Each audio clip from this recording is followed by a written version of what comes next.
Vishnupad Paramahansa Parvachakacharya Asutar Sat Shri Srimad His Divine Grace A.C. Bhaktivedanta Swami Srila Prabhupada Ki Jai.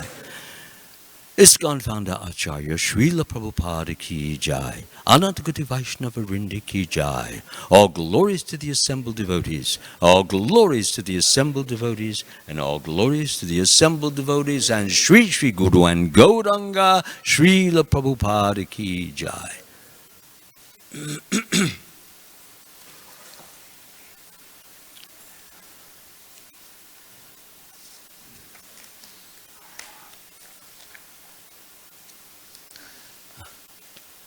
There are two verses today, one which has no purport and the other which has a purport, so I will do the one which has no purport by myself, and that includes the Sanskrit as well as the translation.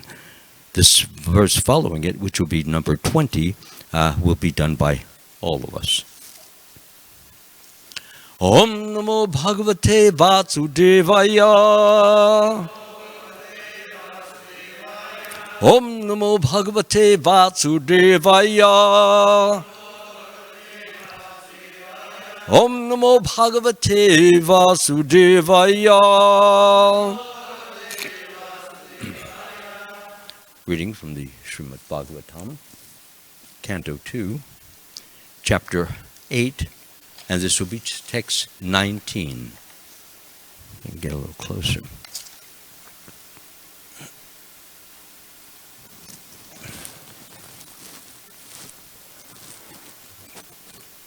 Tatvanam Varashankyanam Lakshanam Hetu Lakshanam Purusharadhana Vidyar Yogasya Dhyatmikasya Cha Tadvanam Varashankyanam Lakshanam Hetu Lakshanam Purusharadhana Vidyar Yogasya Dhyatmikasya Cha Tatvanam Parisankyanam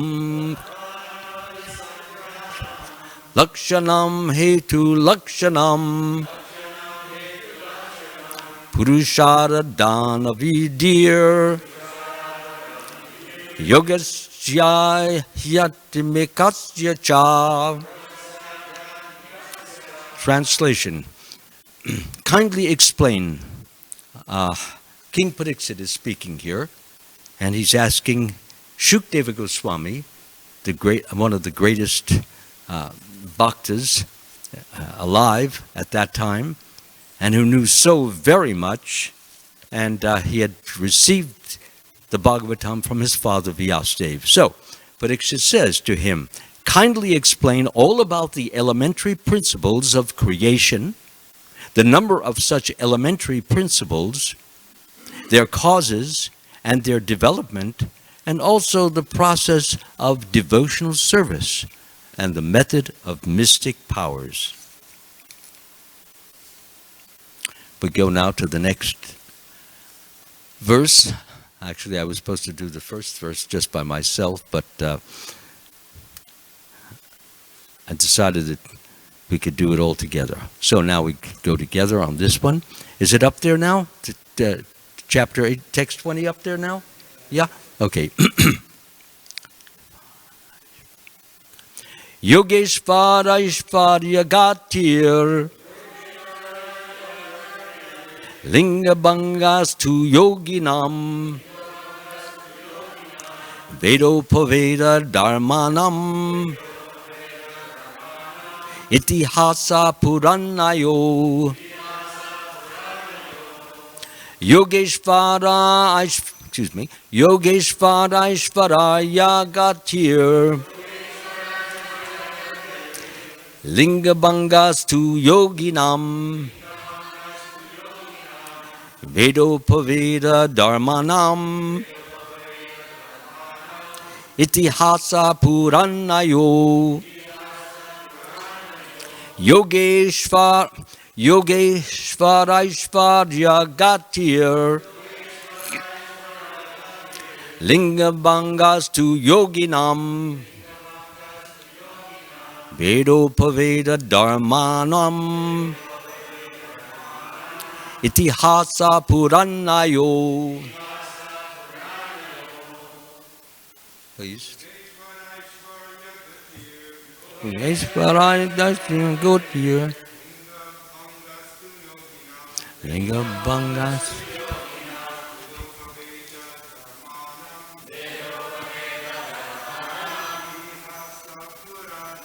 Itihas Pura.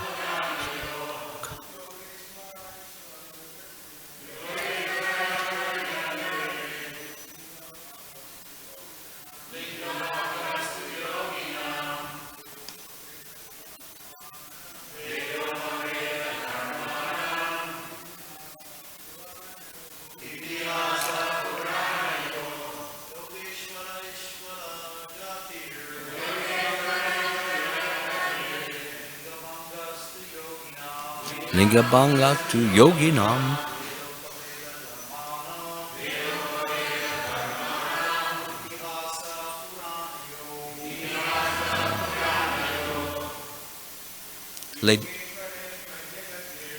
Yogeshvaraishvarya Gatir Yoginam.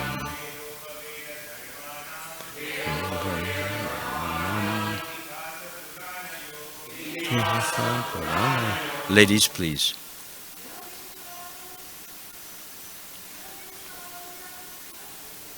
Yogeshvaraishvarya Gatir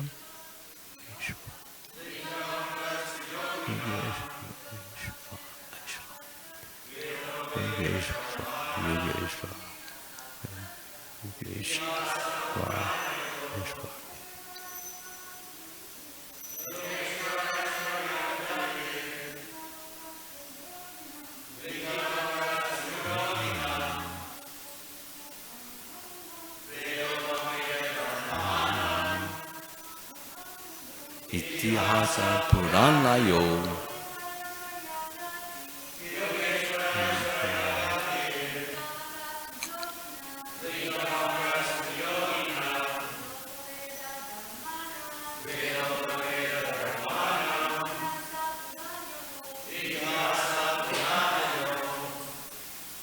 Anyone else? Go ahead.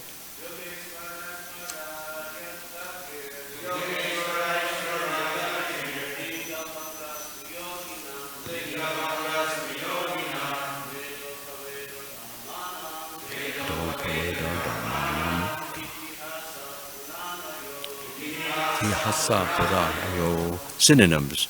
Yoga Ishvara, of the master of the mystic powers. Aishvarya, opulence. Gati, advancement. Linga, astral body. Bhanga, detachment. To, but. Yoginam, of the mystics. Veda, transcendental knowledge. Upaveda, knowledge in pursuance of the Veda indirectly. Dharmanam, of the religiosities. Itihasa, history. Puranayo, the Puranas. Translation, purport by His Divine Grace, Srila Prabhupada. So again, Pariksit is asking the question, what are the opulences of the great mystics? What is their ultimate realization? How does the perfect mystic become detached from the subtle astral body? What is the basic knowledge of the Vedic literatures, including the branches of history and the supplementary Puranas? Purport. The Yogeshvar, or the master of mystic powers, can exhibit 8 kinds of wonders of perfection by becoming smaller than the atom or lighter than a feather, getting anything and everything he desires, going anywhere and everywhere he likes, creating even a planet in the sky, etc. This is not the full extent, by the way. When we read the Chaitanya Charitamrita, we see powers which are absolutely unbelievable, which I won't get into at this time. There are many Yogeshvaras having different proficiencies in these wonderful powers. And the topmost of all of them is Lord Shiva. Lord Shiva is the greatest yogis, and he can perform such wonderful things far beyond the ordinary living beings. The devotees of the Lord, the Supreme Personality of Godhead, do not directly practice the process of mystic powers, but by the grace of the Lord, his devotee can defeat even a great Yogeshvar like Durvasa Muni, who picked a quarrel with Maharaj Ambarish and wanted to show the wonderful achievements of his mystic powers. Maharaj Ambarish was a pure devotee of the Lord. And we'll get into this in a little while. He was a pure devotee of the Lord, and thus without any effort on his part, repeat, and thus without any effort on his part, the Lord... What is that? Did I skip a line? And thus without any effort on his part, the Lord saved him from the wrath of Yogeshvar Durvasa Muni. And the latter was obliged to beg pardon from the king. So the yogi thought he was much higher, bigger, better, greater, and that the king was just another king. And he was to encounter a very opposite effect, as we will get on.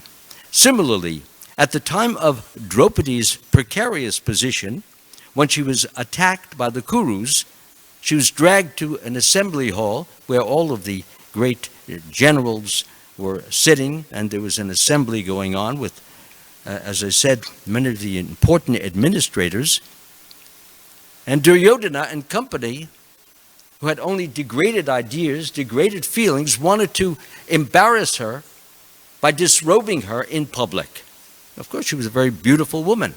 And she had, in effect, earlier insulted him by rejecting him. So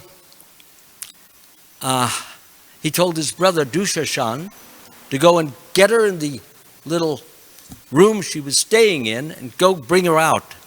So he tried to bring her out, but she resisted. She said, no, what is this? He said, you'll find out. And he just grabbed her by the cloth and dragged her out. It was a horrible situation, especially in days of chastity. And this was a princess, not somebody, ordinary woman off the street or prostitute.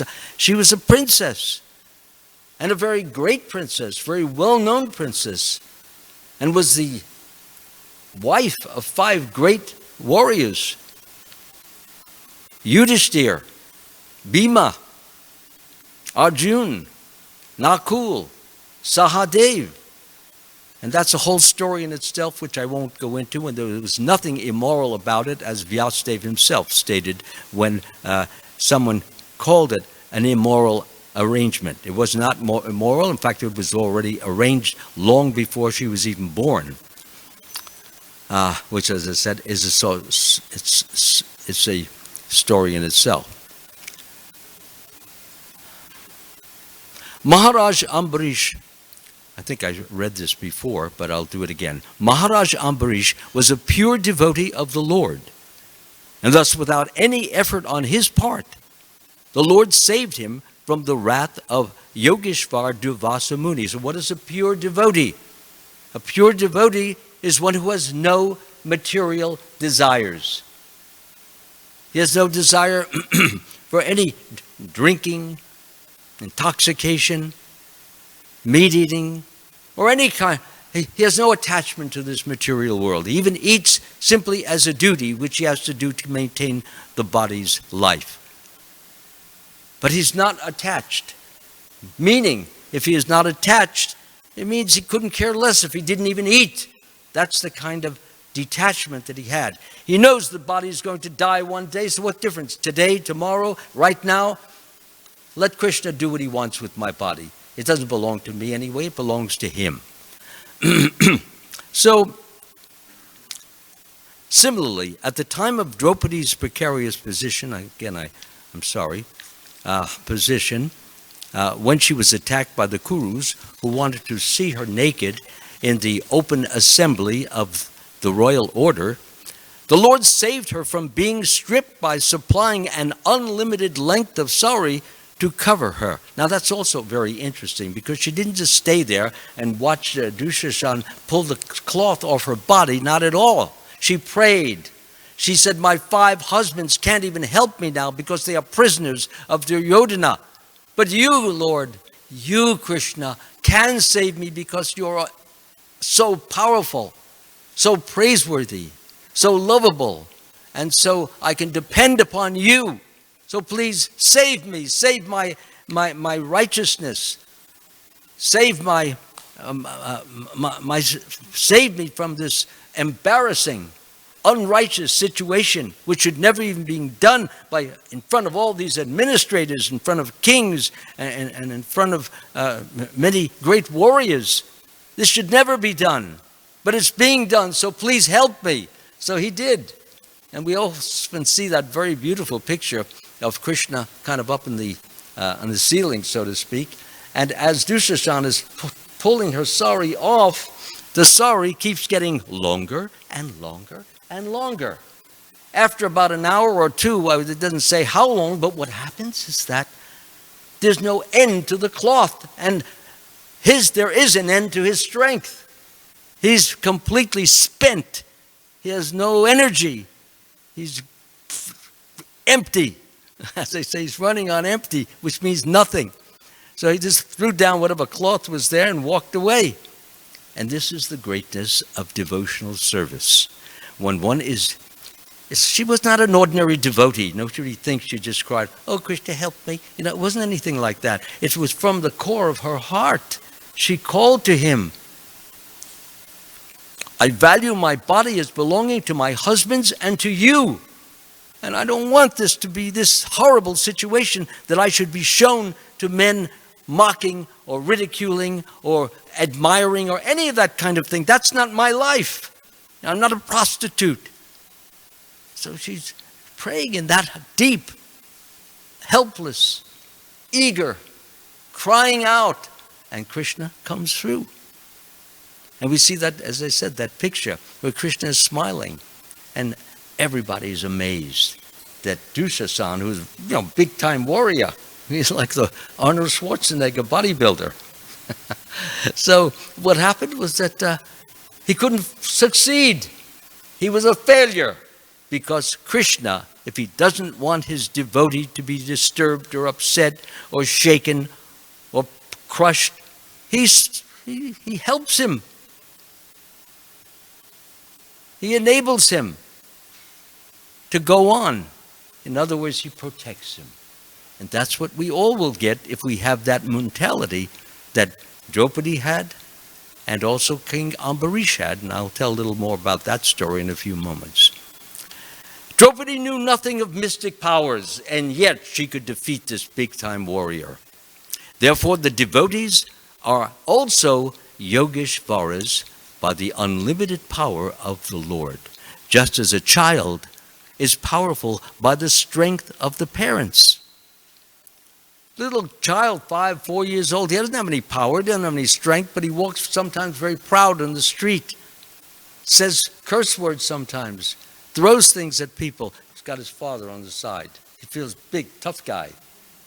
So it's true, I used to do that myself, but my father told me, don't do that. I might not be able to beat up the guy who comes for you. No. So, therefore, the devotees are also Yogeshvaras by the unlimited power of the Lord, just as a child, I said that. They do not try to protect themselves by any artificial means, but are saved by what? By the mercy of the parents. And our parent, our real parent, our true parent, our eternal parent, Radha Krishna. Okay? Those are our parents, and those are the two whom we depend upon, we rely on, we beg to. Please help me. I don't have the strength to deal with this. Or if I have it, I don't have very much strength, and I need your help. So please be merciful. Without your grace, I can't do it. So a devotee cries like that. The Lord comes swiftly, comes very quick. He doesn't want his devotee to suffer. Even Lord Chaitanya Mahaprabhu, when Haridas Thakur was being whipped in 22 different marketplaces, being really getting it, bareback. But what was happening secretly, which many people didn't know, and this is mentioned in the Chaitanya Charitamrita, the Haridas Thakur, you didn't feel any pain, did you? And he said, no. You know why? Because I was taking the pain. And he showed his back, and he had little stripes of, from a whip that was going. He took the pain because he loves his devotee, and he would rather take the pain rather than his devotee getting it and being hurt and being incapacitated. This is the love of Krishna. This is why Lord Chaitanya Mahaprabhu is called the most merciful incarnation of God. Namo Mahabhadanyaya Krishna Prema Pradayate Krishnaya Krishna Chaitanya Namane Godita Vijay Namaha. I offer my respectful obeisances unto the Supreme Lord Sri Krishna Chaitanya, who is more magnanimous than any other incarnation of God, even Krishna himself, because he is bestowing what no one else has ever given. And what is that? Pure love of God. We're very fortunate. We're in his line. He's giving us his blessings. He's giving us his grace. He's giving us his affection. And when we get it, we should just share it.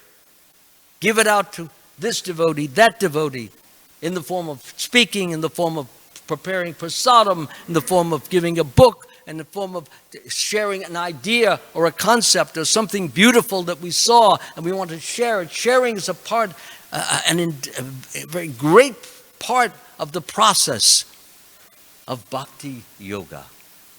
And it unites us. Even if there's some difficulties or some problems or some anger, some hatred, devotees become united in that oneness of sharing one thing with another. And all the anger, all the hatred, all the jealousy, all the disappears. I've had that happen so many times, and I'm sure so many of you have had that. We were angry, and it was gone. So, getting back.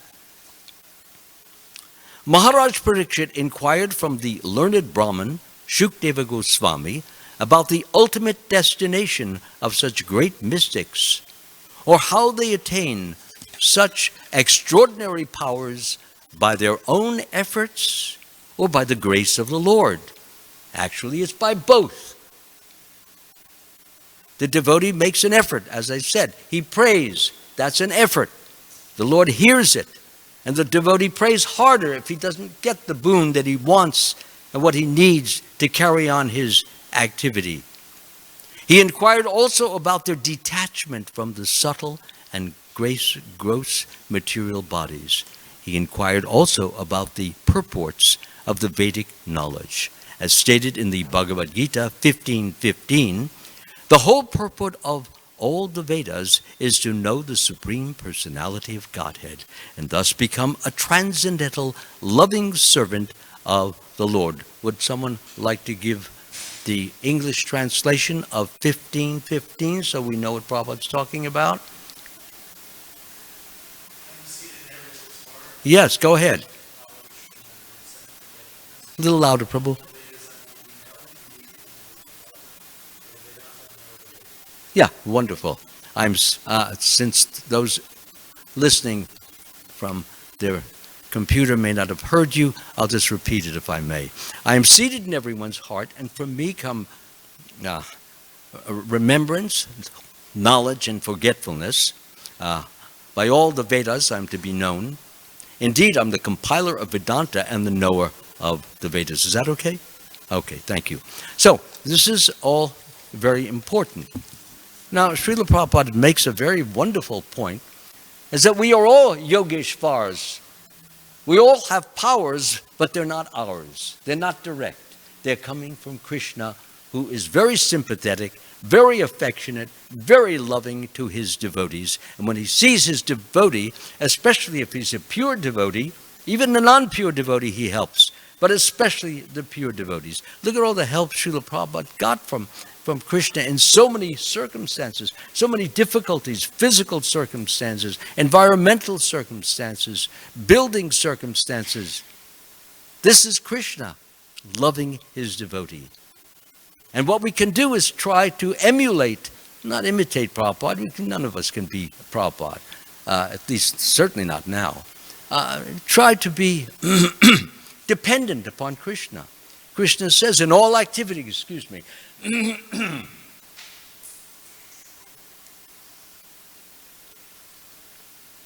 Krishna says in all activities, just depend upon me and work always under my protection. In such devotional service, be fully conscious of me. If you become conscious of me, you will pass over all the obstacles of conditioned life by my what? Yes, beautiful. I'm so glad everybody knows that verse. It's such an important one. It molds our daily activities. So, we will be protected by the grace of Krishna. In all activities, just depend upon me and work always under my protection. In such devotional service, be fully conscious of me. If you become conscious of me, you will pass over all the obstacles of conditioned life by my grace. If, however, you do not work in such consciousness, but act through false ego, me, I, mine, if you work through false ego, you will be what? Lost, exactly. And that's the whole world. They're all lost. They're lost because they want to depend only on their own efforts and not on God's. God is okay for, up in the sky and on Sunday. But otherwise, why depend on God? He has nothing to do with this world. He's apart from it. He's busy creating new worlds. That's how they think. Foolish. God is everywhere in all activity. We have so many verses. I can remember it. There's like 3 verses pop into my head on indicating how the Lord is in everyone, is everywhere, and never defeated, always invulnerable, like that. So Krishna is all powerful. He's all knowing. He's all loving. He's all kind. He's all sweet. He's all eager to assist and help his devotee improve, become better, become greater, as long as the devotee is not becoming falsely proud. Because if you become falsely proud, it goes to the opposite of spiritual life. Opposite meaning, I'm big, I'm great, I'm wonderful, look at me, applaud me, and like that. That's not spiritual life. It has nothing to do. It's worldly life. I'm better than you, and I'm better than you, and I'm bigger than you, and I'm greater than you. This is worldly life, and that's what everybody's doing, trying to be bigger and better and greater and higher and more majestic. Something else I messed up? Okay. So that's the point.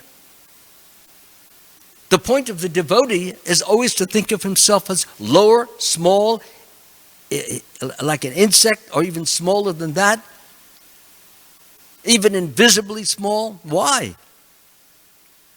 Why? Because that's what we are next to Krishna.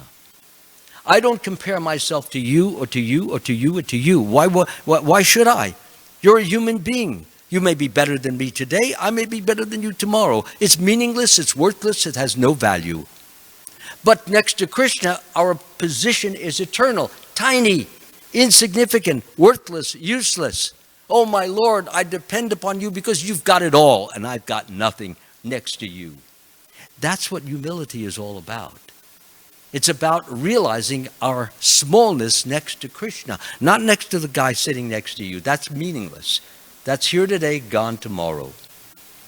But next to Krishna, it's eternal. I'll always be smaller. I'll always be tiny. I'll always be insignificant. And yet the interesting thing about it, Krishna, in his largesse, in his great compassion, will not let me feel small. He will build me up. Look at on the Battle of Kurukshetra. He made Arjuna a big, great warrior. And so many great Pandavas were made great, who were not so great, but they became great because Krishna gave them his grace. And why did he give them his grace? He gave them his grace because they were devotees. They loved him. They served him. They honored him. They glorified him.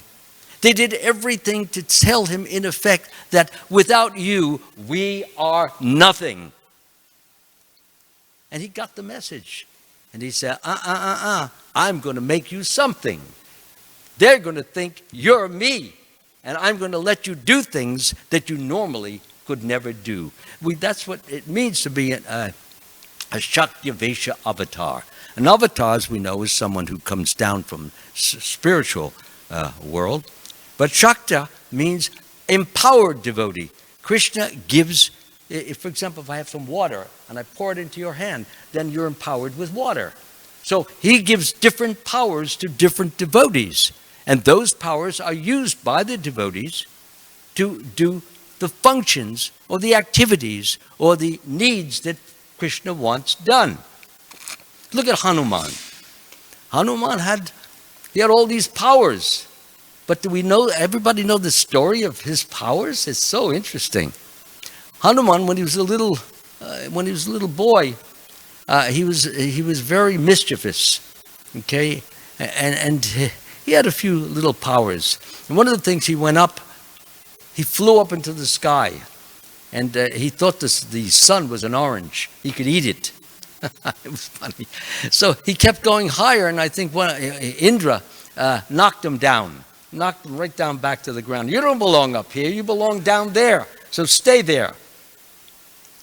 So Vayu, the father of Hanuman, he got upset. He said, Indra, how dare you throw my son down onto the ground? You have no right to do that. For that, because I'm in charge of the air, I'm going to stop the air currents and no one's going to be able to breathe. How do you like that? He did that. Everybody was going. So all the demigods got together and said, we have to pacify him. We got to, otherwise we're going to be in bad shape. We're all going to die due to asphyxiation. So that's what they did. But they did more. I don't know how I remember this story because I couldn't remember it yesterday. But anyway, what happened was that they knew that the son of Vayu, namely Hanuman, is very dear to the father. So the way you can best pacify a father is by doing something nice or warm or kindly to the son. So that's what they did. They gave him mystic powers. So little Hanuman, with all these mystic powers, he started doing all kinds of atrocious things to the holy men. It was fun, like practical jokes. Kids do that. So what happened is that the holy men, they got together. They were hanging up their kutas or their underwear, hanging up this on the lines, and Hanuman was just taking it, throw it into the mud. Those kind of things. So they said, what are we going to do about this kid? I mean, we can't stop him, and if we hurt him, his father will get after us again. It's a terrible problem. So I got it. So what they did is they cursed Hanuman to forget that he had the powers. Yeah, he forgot that he had all, so he didn't use them because he forgot that he had them. So when we come into the Ramayana, and it's time to try to find Sita, and all of the great devotee monkeys are together, they said, how are we going to get over the ocean? So one said, I can go 800 miles, and the other said 500, I can go 600 miles, but nobody could make the full jump. So Hanuman was keeping quiet because he could make it, but he didn't know he could make it. So then Jambavan said, hey, Hanuman, why are you so quiet? He said, what have I got to say? I have nothing to say. He said, what do you mean you have nothing to say? Now, the irony of the whole thing is that if someone reminded him that he had those powers, he could use them. So that's what Jambavan did. He reminded him that he had those powers, and as soon as Hanuman remembered them, he made himself big like a mountain, and he then flew in this big size across the ocean. And Hanuman did that not to show off powers. He was no longer a little mischievous kid. He was Ram's devotee. Being Ram's devotee, what he wanted to do is serve and satisfy Ram. So therefore, he used the powers to get across, and when he got across, there was a doorkeeper or a gatekeeper wanted to beat Hanuman up. So what did he do? He made himself tiny like a little mouse. Couldn't find him. And he went under the gate. It's hilarious, really. And some of the things that Hanuman did were absolutely stunning, amazing, and awesome. My point is this: there's a good use for powers. And Hanuman, having been, of course, as he grew up, he became cultured and he became restrained, and he understood what was high because he was absorbed and attached to Lord Ramachandra. And Lord Ramachandra is the epitome of all morality. He's known for that. So, of course, Hanuman, being his devotee disciple, would necessarily do that. Get that. And he did. And he's always pictured in the picture of Ram and Sita and Lakshman as on his knees next to all of them, because that's the position that he felt he should always be in. Even if he's standing up, his position is that he is on his knees, bowing to the Lord and begging for the mercy of the Lord. And that's the way we have to be. We have to look at our spiritual master. I am yours. Please guide me, help me, direct me. By myself, I can't do anything. Okay. Srila Prabhupada, please, you've given so much mercy to so many persons. I need a little bit. Please help me. So there's no harm in that. There's nothing wrong with that. Because we're going to a higher power instead of thinking, no, I can do it, and beating on the chest like this, like a gorilla. So this is the main point in this particular verse, that we should depend upon Krishna, but not for every little thing that we can do without the special help of Krishna. If we can, for example, go across the street and just walk over, you should do it. But I don't have to say, excuse me, Prabhu, could you please just take me under the arm and get me across the street, when I can do it myself. Take help when we need it. And when we don't need it, do the best we can, depending upon Krishna, depending upon his love, and depending upon our desire to please him. So that is the goal. The goal of life is to please Krishna, to satisfy Krishna, to use everything that we have given by Krishna for the sake or for the opportunity to serve the desire of the Supreme Lord. When that is done, we will feel happy because Krishna, who's in the heart, he will bless us with what? With bliss, with love, with peace, with joy. These are Krishna's qualities. As they surrender unto me, I reward them accordingly. And what is he rewarding us with? His knowledge, his peace, his love. All of these things are being rewarded. And the devotee should always feel he doesn't deserve it, because he's committed so many offenses and so many wrongs and so many sins. Who am I to get this? But the Lord says, don't worry about it. Leave it all to me. And if you don't want to accept it, but think of it as not yours, as belonging to me. And if you think of it as belonging to me, you'll be free of the attachment. And once you're free of the attachment, then you can be the biggest, the greatest, the highest, the most powerful person in the world and not feel that you're a big shot. You always feel like a little shot, because next to Krishna, we're all little shots. Hare Krishna. Thank you. Are there any questions or comments that anyone would like to add to what I have tried to say? And nobody has no comments, no criticisms, not today? Come on, give me a little something. Tear me down a little bit. I'll get puffed up. No, not get puffed up. I already am. It's just more so. Okay, that's it. Thank you so much. All glories to Srila Prabhupada Ki.